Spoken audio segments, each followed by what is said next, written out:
Okay, so today we're jumping into a deep dive on the UK property market. Specifically, um, this big government overhaul that's supposed to end the home buying nightmare everyone talks about. Yeah, it's a huge proposed shakeup, probably the biggest in, what, 2 decades? We're looking at things like agent accountability, much more transparency, and maybe even legally binding contracts much earlier on. Right. And the mission here is to give you a quick understanding of these reforms because right now it's a bit messy. Oh, definitely messy. Deals collapse all the time, very late in the day, often after buyers have already shelled out, thousands on surveys and legal fees. It's those nasty surprises that Yeah. just derail everything. And that pain comes from the sheer uncertainty, doesn't it? You spend months maybe getting ready to move, you've invested emotionally and financially, and then bam, you get gazumped. Yeah, the seller finds someone willing to pay more, and your deal's off. Or the flip side, gazundering, where suddenly your buyer lowers their offer right before signing. Exactly. Yeah. And it happens because, well, the contract isn't legally solid until the very, very end of the process, sometimes weeks, even months down the line. It feels, I don't know, archaic, built on taking a gamble rather than any certainty. Totally archaic. So the first proposed fix is all about upfront transparency. Okay. What does that mean in practice? It means sellers and their estate agents would have to disclose key information right at the start. We're talking at the important stuff, problems like damp, any planning permission issues nearby, maybe even search and survey data that's already available. Hmm. And crucially, they'd also need to share details about the property chain, who's buying whose house, so you can see the risk if one part collapses. But hang on, what stops an agent just sort of hiding that bad news in the small print? Is the industry really going to play ball with this level of openness? Well, that's where the second bit comes in. They're imposing mandatory qualifications for estate agents and transparency measures showing their actual track record, how fast they get deals done, the quality of their service. Ah, trying to force some accountability then. Exactly.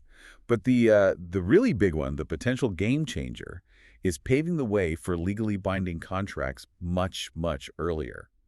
Ministers seem to think this one thing could, halve the number of failed deals. Have them. That's significant. It's a fundamental shift they're aiming for. I feel a bit of deja vu, though. Didn't we have something like this before? Home information packs, HIPs, back in the 2000s? We did, yeah. They launched in 2007 and were scrapped pretty quickly by 2010. Lots of industry pushback, too much red tape, apparently. So why would it work this time?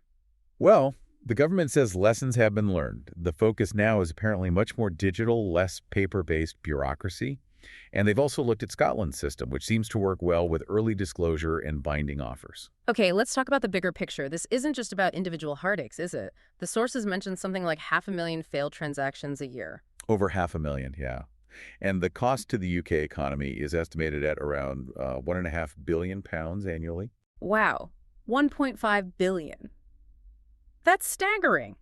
It really shows why they want to rebuild trust in what feels like a very opaque system. Definitely.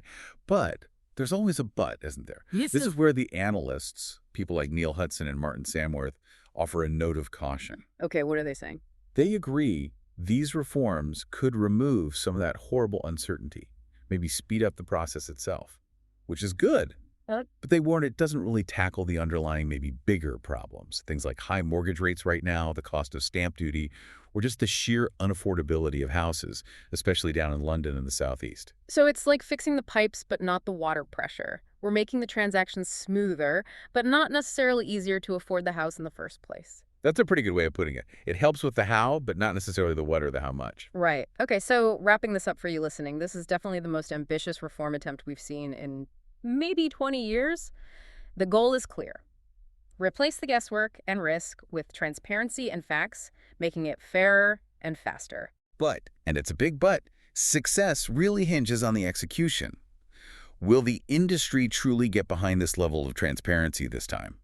Or will they find ways to resist, like they did back in 2010? That really is the key question, isn't it? What's actually going to make the difference? Tough regulation or maybe market pressure forcing change? That's probably what will decide if buying a home stops feeling like such a nightmare for so many people. Something to think about.